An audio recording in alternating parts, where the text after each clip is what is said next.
Hey there, and welcome to Study English, the place where English feels like home. I'm Sophie, and in every episode, we talk, we listen, and we learn together.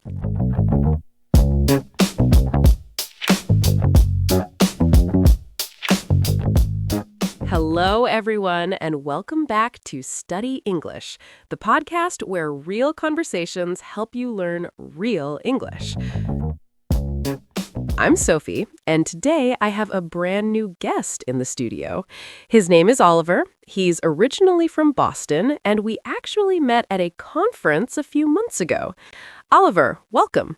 Hey, Sophie. Really happy to be here. I've been listening to the podcast, so it feels a bit surreal to actually be sitting here. That's lovely to hear. So today's topic is one that people have very strong feelings about: money and shopping. How we spend, how we save, what we love to buy, and what we absolutely refuse to spend money on. There's going to be a lot of useful vocabulary for everyday life. Let's get into it. Don't forget to subscribe, friends.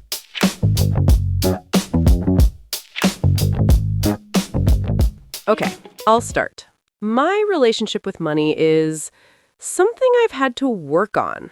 When I was in my 20s, I was terrible with money. I spent everything I earned. The moment my salary came in, half of it was gone. On what kind of things? Clothes, mostly. I'm a bit embarrassed to admit this, but I used to go shopping every single weekend. Not because I needed anything, just for the feeling of it. It was like a hobby. I think a lot of people relate to that more than they'd admit. Exactly. There's something called retail therapy, the idea that shopping makes you feel better when you're stressed or sad, and I was very much doing that without realizing it. Did something change? Yes, I moved into my own flat. Suddenly, I had rent, bills, groceries, real adult expenses, and I realized very quickly that I needed to budget properly.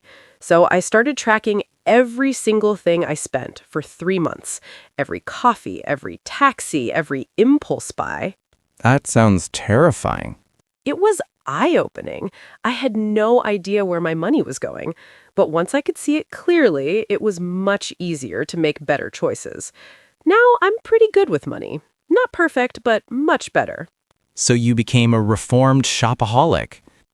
Exactly. Reformed shopaholic. I still love shopping, but now I think before I buy. I ask myself, do I actually need this, or do I just want it right now? That's such a useful question. It saves me a lot of money, and honestly, the things I do buy now feel more meaningful because I've actually thought about them. Okay, Oliver, what about you? Are you a spender or a saver? Definitely more of a saver. I grew up in a family where money was tight. Not terribly so, but we were careful. My parents always said, spend less than you earn. It sounds simple, but it really stuck with me. That's a great foundation. It is, so I've always been pretty cautious with money. I have an emergency fund. I try to save a percentage of my income every month. I think carefully before big purchases. Do you ever feel like you're too cautious? Like you hold back from enjoying things? That's a really fair question. Yes, sometimes. I've had moments where I didn't do something fun because it felt too expensive, and then I regretted it. Like, I once said no to a last-minute trip with friends to Portugal because the flights seemed pricey, and they had an amazing time, and I sat at home feeling sorry for myself. Oh no, that's the worst feeling. It really is. So I've learned to balance it. There's a difference between being sensible with money and being so cautious that you miss out on experiences. Now I try to be intentional. I save on things that don't matter much to me so I can spend freely on the things that do. What things do matter to you? Where do you happily spend? Experiences over things. Almost always. A good meal with friends, a concert, a trip, those feel worth it to me. But I'll happily buy the cheap version of something if I don't care about the brand. So you have clear priorities. Exactly. I know what I value and I spend accordingly. Let's talk about actual shopping. Do you prefer shopping in physical stores or online? Online, without question. I find going to shops quite stressful, honestly. Too many people, too much noise, too many choices. Online, I can just search for exactly what I want, compare prices in 2 minutes, and it arrives at my door. I completely understand that. But I still love a physical shop for certain things, clothes especially. I need to try things on. I've ordered so many things online that looked perfect and then arrived and looked nothing like the photo. The eternal problem of online fashion. The color is different, the fit is wrong, the fabric feels nothing like it looked. So now I try clothes in the shop and then sometimes buy them online if they're cheaper. Is that terrible? I think everyone does that. It's called showrooming, using the physical store as a fitting room and then buying elsewhere. I had no idea there was a word for it, but yes, guilty. The shops probably hate it, but honestly, if they want you to buy in store, they need to match the price. True. What about sales and discounts? Do you go out of your way to find a bargain? I'm selective about it. I don't buy something just because it's on sale. That's a trap. Oh, it's 50% off. I should get it. But you only save money on a sale if you were going to buy it anyway. That is so true and so easy to forget in the moment. Exactly. A discount on something you don't need is still spending money. But if something I actually want goes on sale, yes, I'll wait for it. I have things on my wish list that I check during big sales. That's very disciplined. I admire that.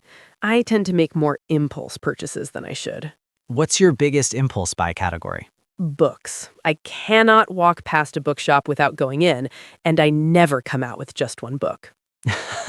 That's a very respectable weakness, though. That's what I tell myself.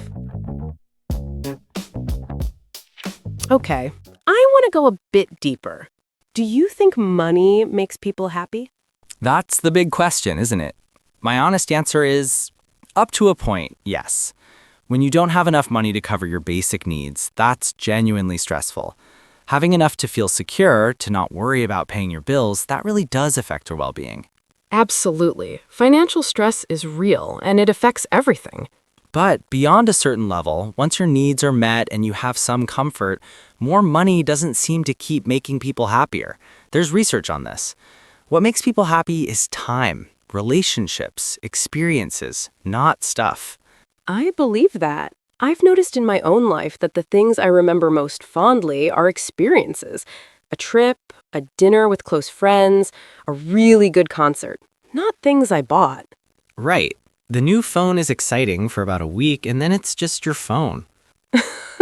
So true. But I think there's also something to be said for the things that genuinely improve your daily life.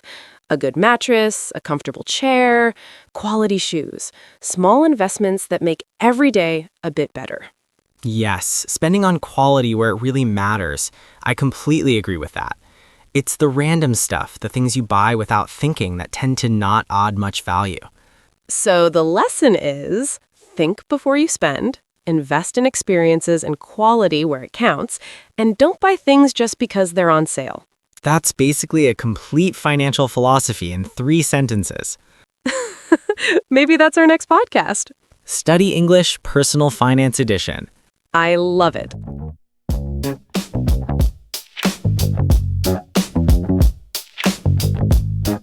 Okay, so to wrap up, today Oliver and I talked about our relationships with money and shopping. A few things stood out for me.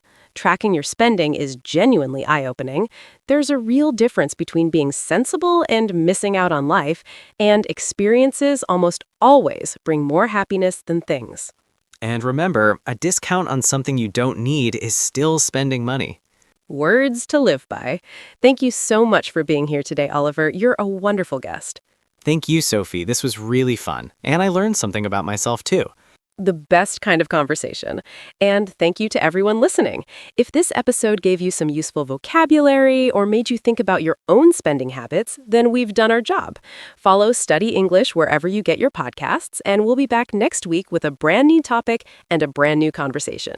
Until then, keep listening, keep practicing, and I'll see you in the next one. Bye! Bye, everyone. Go save some money.